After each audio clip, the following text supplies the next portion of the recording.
In the world of high-stakes auctions, money talks, but sometimes fate has a way of evening the odds when you least expect it.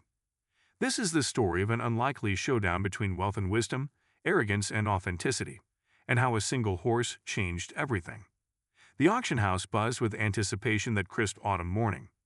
Crystal chandeliers cast golden light over polished mahogany, and the murmuring crowd of buyers, most dressed in tailored suits and designer boots that had never seen a day of honest work. Among them moved a woman who stood out precisely because she didn't try to. Her weathered hands and sun-kissed face told of years spent outdoors, working the land and loving it. She hadn't come for status or show. She'd come for Storm, the chestnut thoroughbred she'd raised from a foal before financial hardship forced her to sell him to a breeding farm. When she learned he was being auctioned off, she'd emptied her savings and borrowed from everyone who would lend to her. It still wasn't much compared to what the serious buyers would offer. "You might as well go home now," came a voice behind her, smooth as expensive whiskey. "Save yourself the embarrassment." The man wore wealth-like armor, designer watch, custom suit, that particular smile reserved for those who've never heard the word no. He owned half the county already, with a reputation for flipping horse properties for massive profit, caring little for the animals themselves. "That horse," he continued, "will look perfect in my collection. I always get what I want." She said nothing, just clutched her bidding paddle tighter. As lots came and went, the millionaire bought 3 horses without blinking at the prices. The auctioneer's gavel fell like thunder, announcing each victory with finality. When Storm was led into the ring, a collective murmur rippled through the crowd. Even those who knew nothing about horses could see his exceptional quality, his intelligent eyes, powerful build, and regal bearing. The bidding started high and climbed higher. The woman raised her paddle at each increment, heart-pounding, until she reached her absolute limit. The millionaire smirked at her from across the room as he casually outbid her. "Going once," called the auctioneer. She closed her eyes, fighting back tears. "Going twice?" Then something extraordinary happened. Storm, who had been calmly standing in the center ring, suddenly turned toward her. Their eyes met across the crowded room. The horse reared up dramatically, whinnying loudly, causing a stir among the bidders. And then Storm did something no one expected. He broke free from his handler and trotted directly to the woman, pressing his forehead against her shoulder in a gesture of unmistakable recognition and affection. The room fell silent. What no one knew, not the auctioneer, not the other bidders, and certainly not the smirking millionaire, was that this simple moment of connection between woman and horse was about to unlock a secret that would turn this humble auction into the most shocking financial reversal anyone present had ever witnessed. The auctioneer cleared his throat, uncertain how to proceed. Nothing in his 20 years of running high-end horse auctions had prepared him for this. The elegant chestnut thoroughbred remained firmly beside the woman, occasionally nuzzling her shoulder as if to say, "I remember everything." "Control your animal," the millionaire demanded, his composed facade cracking slightly. His companions exchanged glances. They'd never seen him rattled before. The auction house manager hurried forward, signaling to the handlers. "Ma'am, I'm sorry, but we need to continue. There's still active bidding." "Wait," called a voice from the back of the room.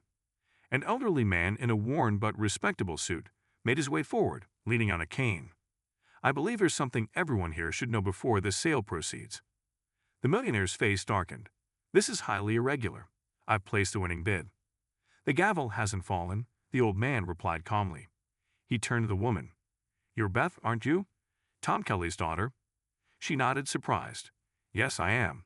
How did you?" "I was your father's attorney for 40 years, he explained. "When he passed last spring, I've been trying to find you." Beth's expression clouded with grief and confusion. Her father and she had been estranged for years after a bitter disagreement about the family farm. She'd left with only Storm, a foal at the time, the last of her father's prized breeding stock. Pride had kept her from reaching out when money got tight, forcing her to sell Storm to make ends meet. "What's this about?" she asked, her hand still resting on Storm's strong neck. The old lawyer smiled. "Your father regretted how things ended between you. In his final years, he made some significant changes to his will." The millionaire stepped forward. "This is absurd. We're in the middle of an auction, not a family reunion. I demand we continue with the sale." But the auction house had fallen completely silent, captivated by the unfolding drama. Tom Kelly owned the mineral rights to 3,000 acres in the Western Valley, the lawyer continued. Rights that released his Zenith Core energy 6 months before his death. The preliminary tests confirmed what he always suspected. Beth shook her head, not understanding. What do they find? Rare earth elements. The richest deposit discovered in North America in 50 years. The initial payment alone was substantial, but the ongoing royalties. He handed her a document. As his sole heir, this all belongs to you now. Beth's hands trembled as she looked at the figure on the page. The color drained from her face. The millionaire snatched the paper from her hands, his eyes widening as he read. For the first time in his life, he looked genuinely shocked. "This can't be right," he whispered. "I assure you it is," the lawyer replied. "I've been holding the paperwork and initial payment in trust until I could locate Beth." Storm whinnied softly, pressing closer to Beth, who stood frozen in disbelief. The millionaire's phone rang. He answered it curtly, then listened, his expression transforming from disbelief to alarm. He excused himself quickly, nearly knocking over a chair as he rushed toward the exit. What no one in the auction house realized was that the millionaire wasn't just upset about losing a horse or being overshadowed by Beth's sudden wealth. His hurried departure concealed a much darker connection, one that linked him directly to the mysterious fire at the county records office last month, the same night certain property documents had gone missing. Documents that could prove the millionaire had been. The auction house buzzed with whispers as the millionaire disappeared through the exit doors. Beth stood with one hand still resting on Storm's mane, the other clutching the document that had just changed her life forever. The auctioneer awkwardly announced a brief recess, and the crowd broke into excited clusters, everyone discussing what they'd just witnessed. "We should talk somewhere private," the elderly lawyer suggested, gesturing toward a small office near the back. Beth nodded, still dazed, and followed him with Storm trailing behind, refusing to leave her side. No one tried to stop them.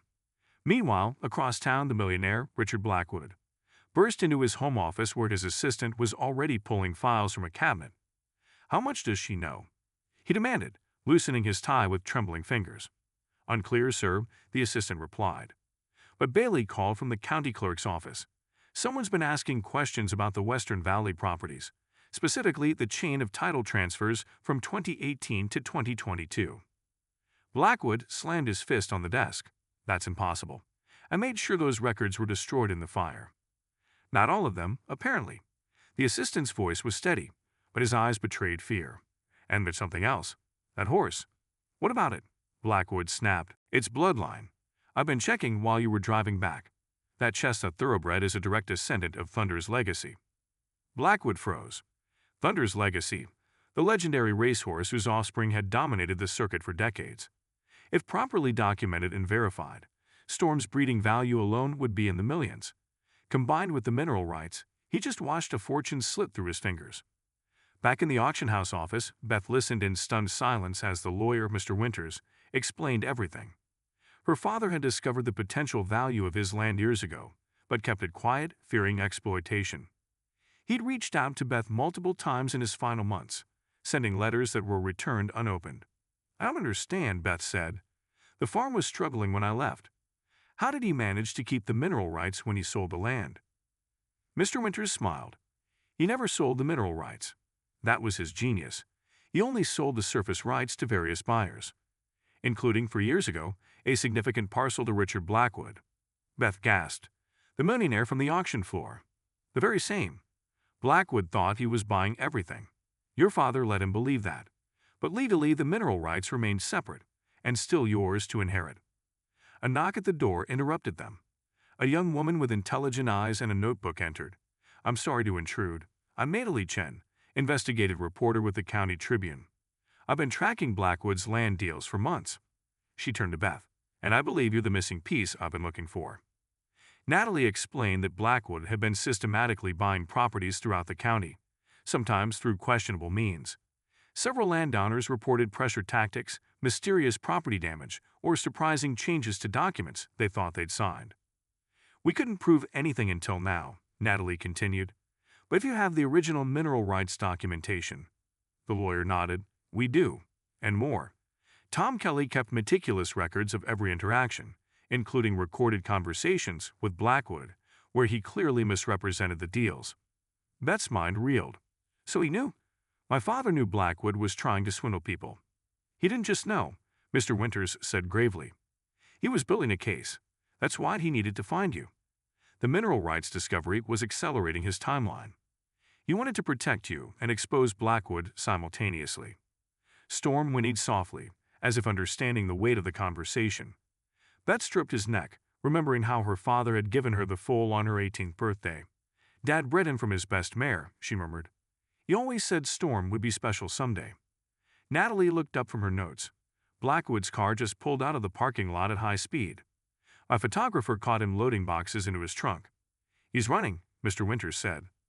The door burst open and the auction manager rushed in, face pale. The police are here. They say there's been a break-in at the county records office. They need to speak with everyone who was bidding on lot number 7. Beth looked from Storm to the documents in her hand to the concerned faces around her. What have I stumbled into? Outside, sirens wailed as more police cars pulled into the auction house parking lot. And somewhere on the edge of town, Blackwood's car accelerated onto the highway. A phone pressed to his ear as he made a call to the one person who could still save him. The same shadowy investor who had financed his entire operation, whose identity would shock everyone in the county if revealed. Beth sat in the police station conference room. Storm's documentation and her father's files spread across the table. Detective Rivera studied the papers carefully, occasionally making notes while Mr. Winters explained the complex trail of mineral rights and property transfers. So Blackwood thought he was purchasing the complete rights to all these properties, the detective summarized, but your father had legally separated the mineral rights years earlier. Exactly, Mr. Winters nodded. Tom Kelly was always 10 steps ahead. When he started suspecting rare earth elements on his land, he restructured everything. Natalie Chen was typing furiously on her laptop in the corner. I've connected 7 other landowners who reported similar experiences with Blackwood. 3 of them said they specifically remembered discussing mineral rights during negotiations, but the final contracts somehow excluded those conversations. The door opened and a young officer hurried in. Detective, we got roadblocks on all major highways, but no sign of Blackwood's vehicle yet. But we did find something at his home office. He placed an evidence bag on the table containing a partially burned document. This survived the fire in his fireplace. Detective Rivera carefully examined it through the plastic. It's a partnership agreement between Blackstone Holdings and, her eyes widened, Senator William Harrington. The room fell silent. Senator Harrington was the state's most powerful politician, chair of the Natural Resources Committee, and widely expected to announce his bid for governor next month. That explains how Blackwood's permits were fast-tracked, Natalie said quietly, and why the environmental impact studies were weighed for his developments. Beth's phone buzzed with a text from an unknown number. They're not telling you everything about your father. Meet me at the old covered bridge in 30 minutes if you want the truth. Come alone? She showed the detective, who immediately requested a trace on the number. It's a burner phone, the tech officer reported minutes later, but the cell tower puts it near the Western Valley area. It's a trap, Mr. Winters warned. Blackwood is desperate. Beth looked at Storm's documents again, remembering something. In my father's breeding records, you mentioned a caretaker who helped with the horses. Someone he trusted completely. She flipped through the pages. Here, Roy Blackwood. Any relation? Detective Rivers' expression changed. Richard Blackwood's younger brother. They had a falling out years ago. Roy worked various ranch jobs around the county while Richard built his empire. I know Roy, Natalie said suddenly. He's been one of my confidential sources about the land deals. He tried to warn me months ago that something big was happening with the western properties. Beth made her decision. I need to meet him. Absolutely not, Detective River insisted. We'll send officers. No, Beth countered. If it's Roy, he won't talk to police. He's risking everything to reach out. She turned to Natalie. You've worked with him. What do you think? He's scared of his brother, but he's honest. He cared for your father's horses for years. 20 minutes later, Beth's truck bumped down the old access road toward the covered bridge, flanked by an unmarked police car, following at a distance. Detective Rivera had insisted on backup, but agreed they would stay out of sight unless needed. The ancient wooden bridge loomed ahead, spanning a deep ravine. Beth parked and stepped out, her heart pounding. Storm's bridle and papers were tucked in her jacket. She wasn't sure why she brought them, but something told her they might matter. A figure emerged from the shadows inside the bridge. An older man with weather-beaten features that resembled Blackwood's, but gentler somehow. You must be Beth, he said. I knew your father well. He was a good man. Roy, she asked, staying near her truck. He nodded, looking nervously around. I don't have much time. Richard doesn't know I'm here, but he has people everywhere. What's the truth about my father that I need to know? Roy took a deep breath. The mineral rights aren't the whole story. Your father discovered something else on the property, something far more valuable. That's the real reason Richard wanted the land. A crack echoed through the ravine, a gunshot striking the wooden beam above them. Roy grabbed Beth's arm, pulling her behind one of the bridge supports as his second shot splintered wood nearby. They found us, Roy whispered. Listen carefully. The true value is in the northern ridge. Your father mapped it all out before he died. The map is. The bridge suddenly erupted with light as multiple vehicles screeched to a halt at both ends, trapping them in the middle.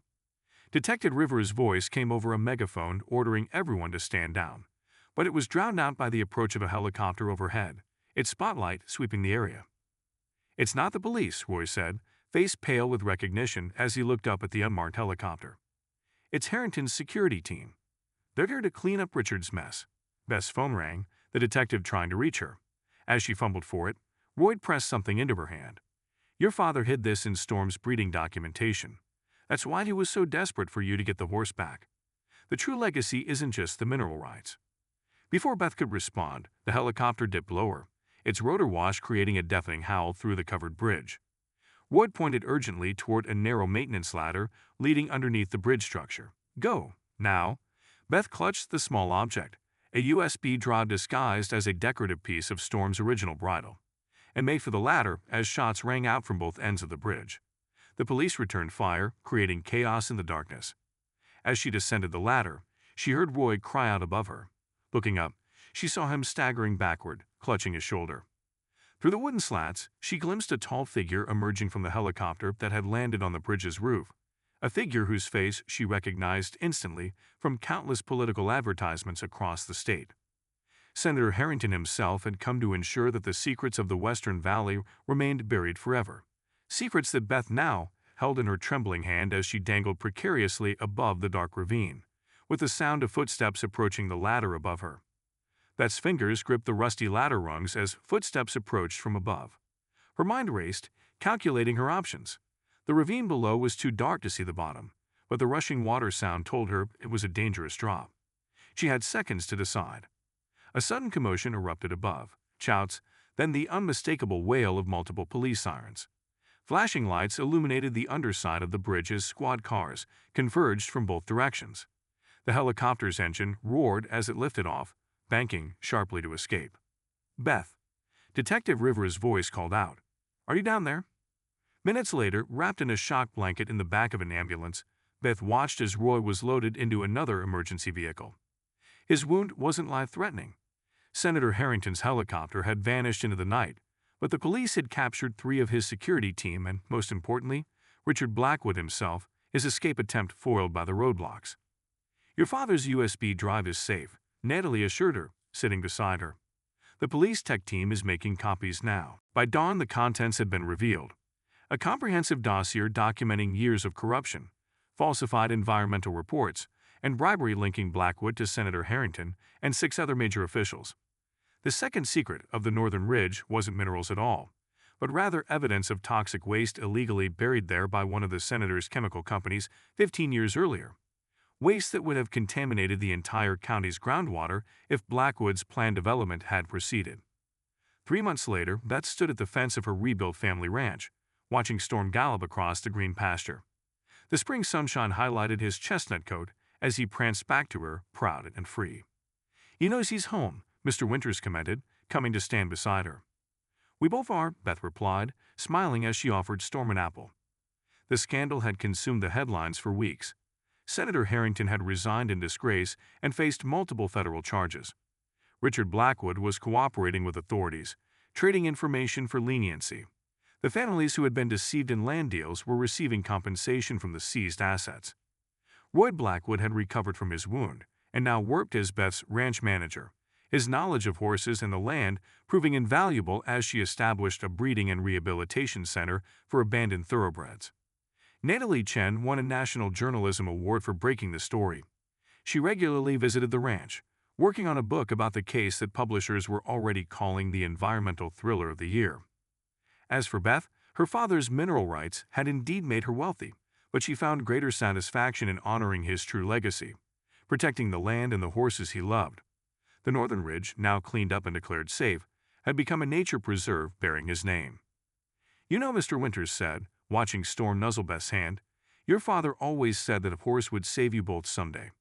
Beth nodded, remembering that dramatic moment in the auction house when Storm had recognized her, setting everything in motion. He was right.